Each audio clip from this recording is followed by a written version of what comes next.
शब्दावली।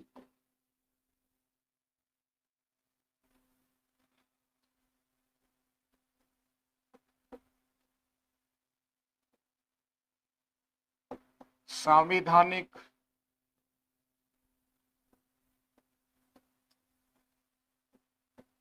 संवैधानिक,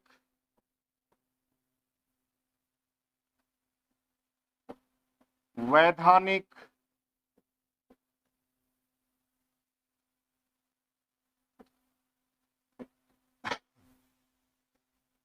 सांविधिक,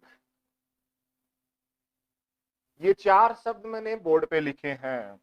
संवैधानिक, संवैधानिक, दोनों को हम इंग्लिश में क्या कहेंगे? कॉन्स्टिट्यूशनल,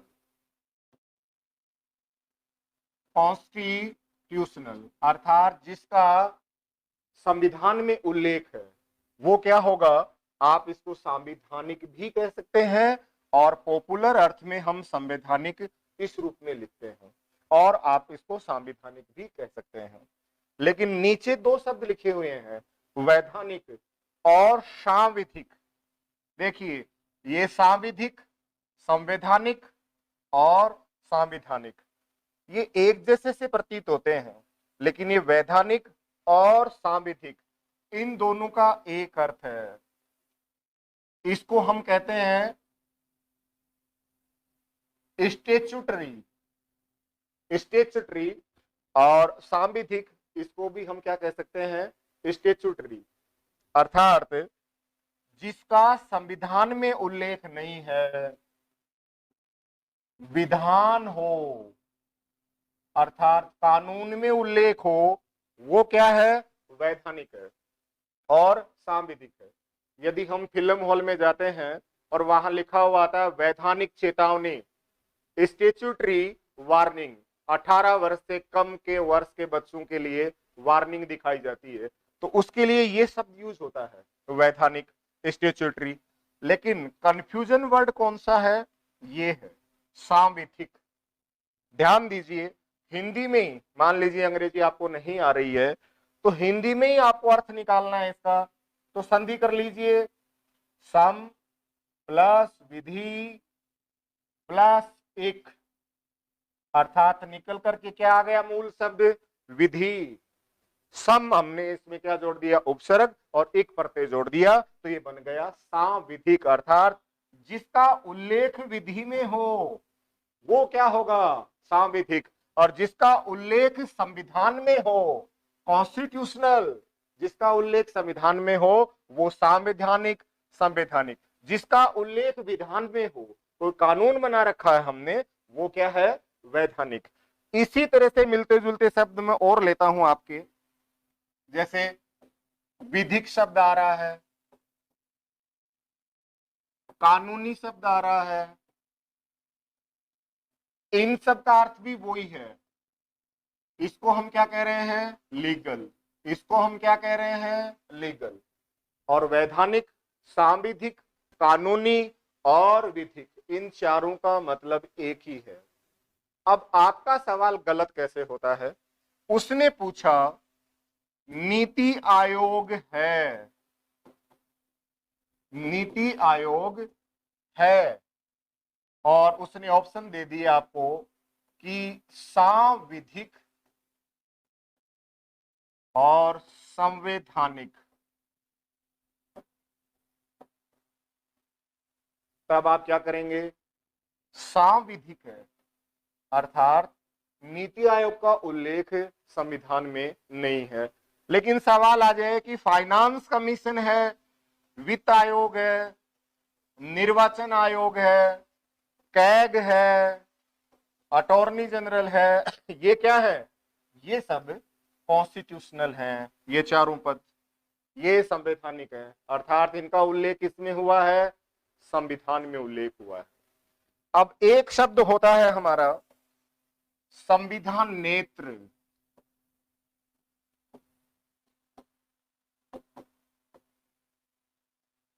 और एक है जिसको हम बोलते हैं गैर संवैधानिक, गैर संवैधानिक। जिस संस्था का उल्लेख संविधान में नहीं हो उसके लिए हम बोल देते हैं कि गैर संवैधानिक है। ध्यान रहे, स्टेट एग्जाम्स में इस शब्द का इस्तेमाल किया जाता है, लेकिन यूपीएससी में आप देखेंगे तो ये शब्द इस्तेमाल होगा। संविधान प्लस इतर, एक्स्ट्रा कॉन्स्टिट्यूशनल, वह संस्था जिसका उल्लेख संविधान में नहीं है, संविधान से बाहर है, वो एक्स्ट्रा कॉन्स्टिट्यूशनल है। जैसे नीति आयोग, पहले योजना आयोग, अब नीति आयोग, ये क्या है? संविधान प्लस इतर है। लेकिन स्टेट एग्जाम्स में कई बार इसको हम देखते हैं गैर संवैधानिक शब्द देते हैं।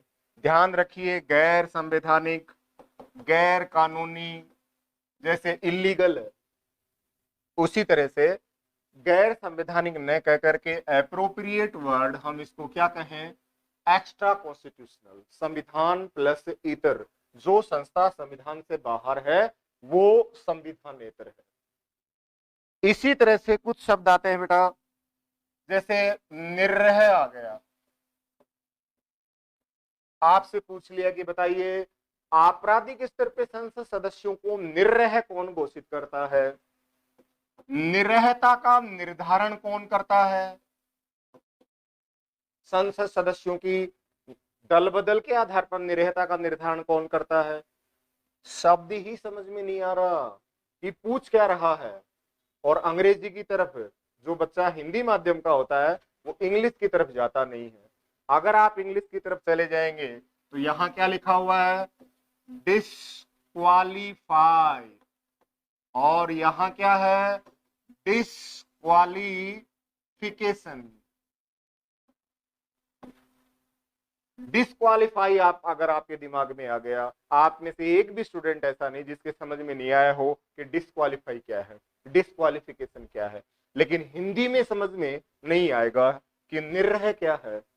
तोड़ लीजिए इसको, अगर अंग्रेजी नहीं आए तो तोड़ लीजिए। निरह प्लस अर्हता, नहीं है योग्यता, अर्हता का मतलब क्वालिफिकेशन और निर लग गए इसका मतलब नहीं का है, अतः अयोग्यता है ना। ये कह सकते हैं हम, निरहता कह सकते हैं, लेकिन इंग्लिश में हम क्या कह रहे हैं? Disqualification, disqualify. इसी तरह एक शब्द होता है व्यपगत। कब कोई विधेयक, जैसे हम पढ़ेंगे विधेयक पेश करने की प्रक्रिया आर्टिकल 107 में, कि कब कोई विधेयक व्यपगत होगा, तो व्यपगत समझ में नहीं आ रहा, लेकिन इंग्लिश तो समझ में आ जाएगा, लैप्स। अतः टेक्निकल टर्म्स आप दोनों भाषाओं में पढ़िए, तब जाकर के हम पेपर सेटर के उस मनोविज्ञान को समझ पाएंगे। जानबूझ करके ऐसे शब्द डालता है। इसको समाप्त भी लिख सकता था वो, लेकिन समाप्त ना लिख करके क्या लिखा कि कब कोई विधेयक व्यपगत हो जाएगा, लोकसभा भंग हो गई है तो वो लोकसभा में जितने विधेयक हैं वो क्या हो जाने हैं? व्यपगत हो जाने हैं, समाप्त हो जाने हैं, लैप्स हो जाने हैं। अतः व्यपगत आ गया। इसी तरह से एक शब्द है उत्सादन। उत्सादन, इसका मतलब भी क्या है? समाप्ति से है, लेकिन शब्द हमें क्या दे रहा है? उत्सादन दे रहा है कि विधान परिषद का गठन, सर्जन और उत्सादन। सर्जन मीन्स निर्माण करना और उत्सादन का मतलब समाप्ति है। इसी तरह से और भी कई प्रकार के जो शब्द हमारे संविधान में हैं, जैसे आपसे पूछ रहा है कि औपचारिक, और एक शब्द है अनौपचारिक।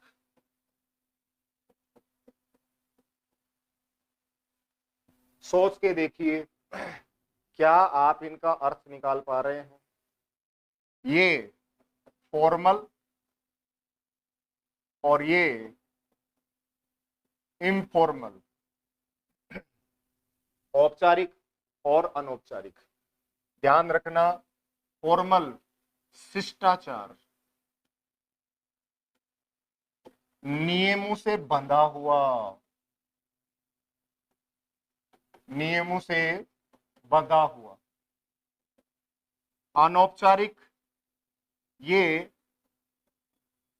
नियमों से स्वतंत्र है।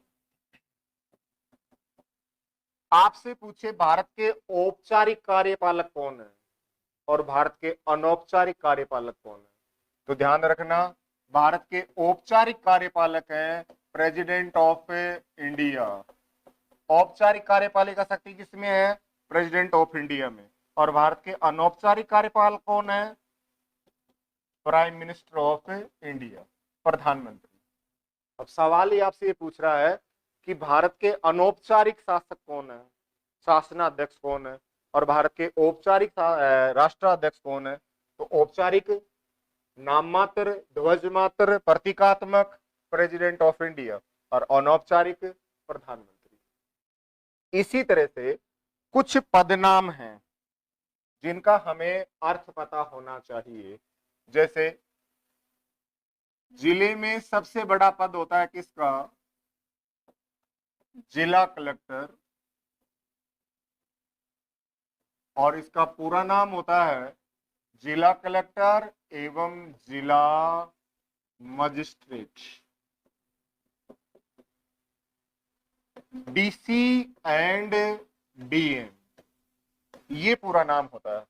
यदि आपसे कोई ये पूछे कि बताइए कलेक्टर को हिंदी में क्या कहते हैं, आप में से 99.99% आज पहली बार जानेंगे कि कलेक्टर को हिंदी में क्या कहते हैं। कुछ बच्चे हैं जो सोच रहे होंगे कि सर हमें पता है, तो मैं बता देता हूं आपको जो पता है वो ये पता है, जिलाधीश। आप जिला मजिस्ट्रेट को हिंदी में कह रहे हैं क्या, जिलाधीश, लेकिन मैं आपको कह रहा हूं कि कलेक्टर को हिंदी में क्या कह रहे हैं। तो ध्यान रखना कलेक्टर को क्या कहा जाता है, समाहर्ता। अब यदि आपको ये पूछ ले कि भाई कलेक्ट्रेट को क्या कहोगे, समाहर्तालय, ये किसको आप कह रहे हैं, कलेक्ट्रेट।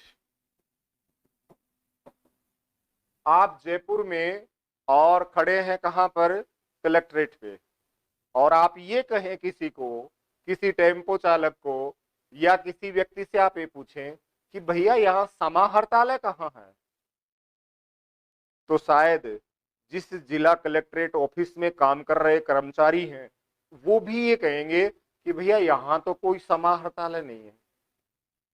हो सकता है कोई साउथ का कलेक्टर हो और इंग्लिश माध्यम का रहा हो, वो कलेक्टर खुद को भी नहीं पता कि इस पद को समाहर्ता कहते हैं, समाहर्तालय कहते हैं। अब ध्यान दीजिए कलेक्टर तो कब कहलाता है ये, जब ये रेवेन्यू मैटर्स की सुनवाई करता है, किसकी, राजस्व मामलों की। जब ये रेवेन्यू मैटर्स को सुनेगा तो ये कलेक्टर कहलाएगा। और ये मजिस्ट्रेट कब कहलाता है, ये मजिस्ट्रेट जब कहलाएगा, जिलाधीश जब कहलाएगा, जब ये धारा 144 लगाए, जब ये किसी का पारपत्र चेक करता है। अब नाम निकल के आ गया पारपत्र, जिला कलेक्टर या जिला मजिस्ट्रेट दे दिया कि जिला मजिस्ट्रेट कौन सा कार्य नहीं करता है, और आपको कह दिया पारपत्र की जांच करना। अब संकट ये है कि पारपत्र का ही नहीं पता बच्चे को कि पारपत्र है क्या, और इंग्लिश में नहीं दे रखा है छोटी एग्जाम्स में, तो उसको हिंदी से ही अर्थ निकालना है। अतः पारपत्र का मतलब है, आप सब जान जाएंगे जैसे ही मैं इंग्लिश लिखूंगा, क्या, पासपोर्ट। विदेश जाने के लिए हमें एक वीजा की आवश्यकता होती है और एक पासपोर्ट की आवश्यकता है। ध्यान रखिए PASSPORT और नीचे लिखा हुआ होता है उसमें पारपत्र, अंग्रेजी में पासपोर्ट और हिंदी में पारपत्र। इसलिए पारपत्र की जांच विदेशी व्यक्तियों के, यदि जिले में कोई विदेशी सैलानी आया हुआ है और किसी पे संदेह है हमें कि ये किसी प्रकार के कोई आतंकवाद या कोई इमोरल एक्टिविटीज या कोई इलीगल एक्टिविटीज में शामिल हो सकता है, उसकी जांच करने की अधिकारिता किसको है, उसकी जांच करने की अधिकारिता कलेक्टर को है। जेलों का निरीक्षण कर सकता है, जिले की सभी जेलों का निरीक्षण कलेक्टर कभी भी कर सकता है। अतः पावर किसकी है, मजिस्ट्रेट की, लेकिन हम बोलने में क्या बोलते हैं कि कलेक्टर करेगा। और कई बार सवाल ये पूछ लेता है कि पारपत्र की जांच कौन करेगा, जिला कलेक्टर करेगा कि जिला मजिस्ट्रेट करेगा। तब ध्यान रखना हमें कि ये जिला मजिस्ट्रेट करेगा। ये भूमि संबंधी मामले हैं, रेवेन्यू मैटर के मामले हैं, उसी अर्थ में ये क्या कहलाता है, कलेक्टर। और उसी के कारण हम इसका नाम दे रहे हैं क्या, समाहर्ता हिंदी में। और कलेक्ट्रेट को हम क्या कह रहे हैं, समाहर्तालय। देखिए एक उपखंड में हमारे यहाँ अधिकारी होता है, वो कौन होता है, उपखंड अधिकारी।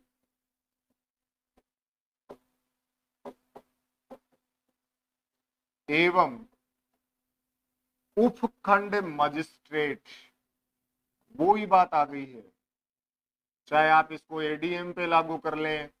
अब हम इसको कह रहे हैं एसडीओ एंड एसडीएम। कुछ लोग इसको एसडीओ बोल रहे हैं, कुछ लोग इसको एसडीएम बोल रहे हैं, दोनों ही नाम है इसके। ये एसडीओ भी है और ये एसडीएम भी है। एसडीओ कब है, जब ये भूमि संबंधी मामले, राजस्व मामलात सुनवाई करता है, तब क्या कहला रहा है ये, एसडीओ। और एसडीएम कब है, जब ये मजिस्ट्रेट पावर यूज कर रहा है, मजिस्ट्रेट शक्ति यूज करेगा। अतिक्रमण मुक्त करा सकता है, किसी जमीन की नापजोक कराना, रास्ता निकालना, अगर कोई रास्ता रोक लेता है, किसी ने हेडपंप को अंदर डाल लिया, उस हेडपंप को सार्वजनिक था तो उसको बाहर निकालना। जेल का निरीक्षण उपखंड में करने का अधिकारिता मजिस्ट्रेट को है और जिले में जिला मजिस्ट्रेट को है। अतः ये एसडीओ और एसडीएम। गांव के किसी वृद्ध आदमी से आप ये पूछेंगे कि कहाँ गए थे, तो कहते हैं एसडीओ से मिलने गया था भाई। क्यों, मामला उसका किससे जुड़ा हुआ है, भूमि से जुड़ा हुआ मामला था। अतः बाबा अनपढ़ होते हुए भी सही है, और पढ़े लिखे के पास जाओगे तो वो क्या कहेगा, एसडीएम से मिलके आया हूं। एसडीएम से अर्थात मजिस्ट्रेट से आप मिलके आ रहे हो, तो उसको वही धारा 144 की पावर, जिले में जिला कलेक्टर है, कलेक्टर के अधीन एसडीएम भी ये गोली चलाने का आदेश दे सकता है। नायब तहसीलदार भी है तो उसको भी मजिस्ट्रेट पावर होती है। और पुलिस जब गोली चलाती है तो उस नायब तहसीलदार से अनुमति लेगी, तहसीलदार से लेगी, अगर एसीएम है तो एसीएम से, एसडीएम है तो एसडीएम से, और एडीएम है तो एडीएम से, और जिले में जिला कलेक्टर मौजूद है तो जिला मजिस्ट्रेट से।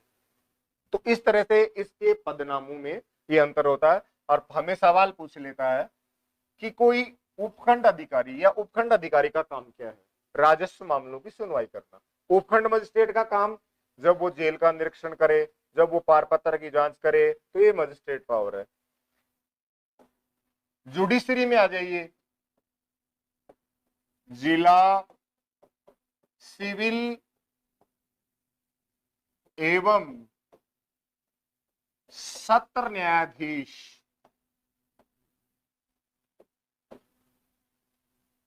हम शॉर्ट में बोल देते हैं डिस्ट्रिक्ट जज।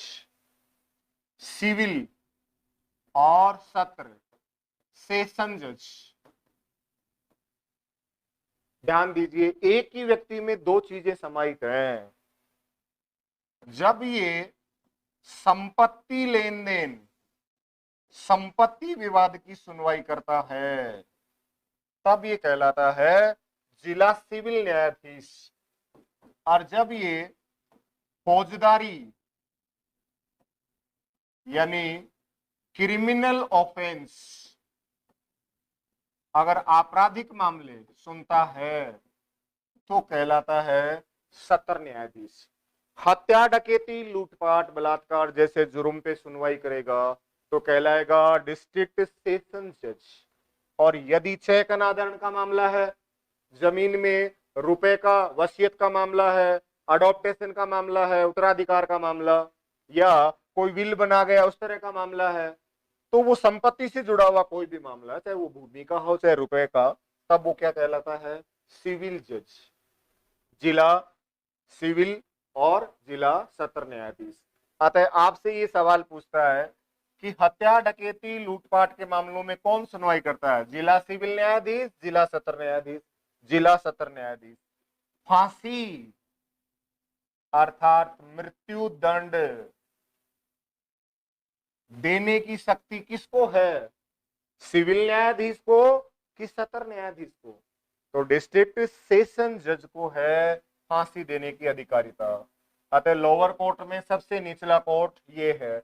इसके बाद ये मामला कहां जाना है? High court.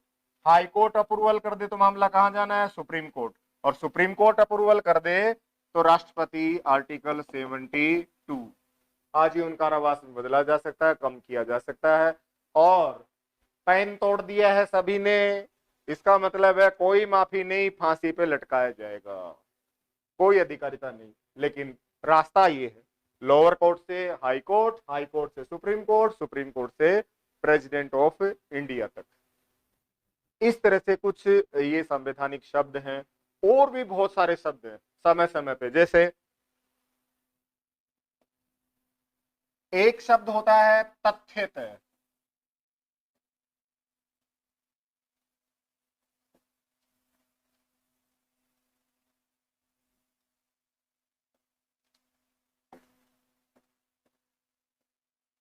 तथ्यतः, de facto. और एक शब्द होता है विधितः, और इसका मतलब है डी जुर्रे। ये यदि आप में से कोई असिस्टेंट प्रोफेसर नेट या स्कूल व्याख्याता की तैयारी करता है तो हम संप्रभुता में पढ़ते हैं, एक तथ्यतः संप्रभु, एक विधितः संप्रभु। डी फैक्टो, डी जुरे, इनका क्या मतलब है? इस तथ्यतः का मतलब तो है वास्तविक, और इस विधितः का मतलब है कानूनी रूप से। इसका एक उचित उदाहरण आप ले सकते हो। परवेज मुशर्रफ ने वर्दी में पाकिस्तान की शासन गद्दी संभाल ली, वर्दी में बैठा रहा। अतः विधितः संप्रभु तो कौन है? वहां का संविधान, प्रधानमंत्री, राष्ट्रपति, ये हैं। लेकिन वास्तविक रूप से कौन था? कोई भी चोर, लुटेरा, डाकू, वो क्या हो सकता है? तथ्यतः संप्रभु हो सकता है। उसने आया, सत्ता संभाल ली। और विधितः जो विधान के अनुसार। इसलिए पाकिस्तान में संविधान तो है लेकिन संविधानवाद नहीं है। कॉन्स्टिट्यूशन तो है लेकिन कॉन्स्टिट्यूशनलिज्म नहीं है। कारण संविधान के अनुसार वहां की सरकार नहीं चलती है, चाहे याहिया का हो, चाहे अयूब का हो, चाहे परवेज मुशर्रफ हो। ये सैनिक तानाशाह जिन्होंने वहां की गद्दी को संभाला, इनको अधिकारिता नहीं थी उस पद की, उसके बावजूद भी वो उस पद पे विराजमान हो गए। अतः पाकिस्तान में संविधान तो है, संविधानवाद वहां पर नहीं है। संविधानवाद का मतलब है जब सरकार संविधान के अनुसार चले, संविधान के नियमों के अनुसार चले, दैट इज कॉल्ड कॉन्स्टिट्यूशनलिज्म। अतः कानूनी, वास्तविक और संविधानवाद, ये इनमें अंतर है। तथ्यतः का मतलब वास्तविक, विधितः का मतलब कानूनी रूप से, और संविधान हो और संविधानवाद में क्या अंतर है? तो संविधानवाद का मतलब है शासन सत्ता संविधान के अनुरूप चल रही हो, तब वो संविधानवाद होगा। इसी तरह से और बहुत सारे शब्द हैं, यदि हम नजर डालेंगे तो आज मैंने एक छोटा सा वीडियो ये बनाने का प्रयास किया है कि हम गलती कहाँ करते हैं। तो बहुत छोटी छोटी गलतियां हमसे हो जाती हैं, परीक्षा कक्ष से बाहर निकलने के बाद हम चेक करते हैं। अतः मित्रों ध्यान रखिए, इस तरह की छोटी गलतियों से बचिए। हमारे आते हुए जो सवाल हैं वो सवाल हमारे ठीक होने चाहिए। एक अमूमन विद्यार्थी के अगर पेपर शोका है आ रहे हैं, एक अमूमन विद्यार्थी 7 से 10 सवाल गलत कर देता है, और 150 सवाल हैं तो 10 से 15 सवाल तक भी एक आम विद्यार्थी के गलत हो जाते हैं। और ये गलतियां कहाँ होती हैं? ये भाषा नहीं समझने से होती हैं और जल्दबाजी में होती हैं, इजी सवाल होता है, हम बुलेट ट्रेन की तरफ भागना चाहते हैं, नहीं। सरल सवाल अगर आए रुक जाइए 5 सेकंड ज्यादा, जटिल सवाल तो आपको रोक लेगा, वो तो कहेगा 4 बार सवाल पढ़िए, 4 बार ऑप्शन पढ़िए और अब आंसर दीजिए। अतः मित्रों इसी तरह से आप देखते रहें, और इस चैनल को यदि आपने सब्सक्राइब नहीं किया है तो आप इसको सब्सक्राइब कर लीजिए। बहुत ही उम्दा जानकारियां जो आपको आज तक कहीं नहीं मिली हैं, मैं आप देने वाला हूं और ये बताने वाला हूं, और आगे से मैं चाहता हूं कि जो पढ़ा रहे हैं वो इन चीजों का इस्तेमाल करें, हिंदी में भी और इंग्लिश में भी, ताकि एक आम बच्चे तक ये सूचना जाए कि इसको हम क्या कहते हैं। जैसे अभिभाषण है,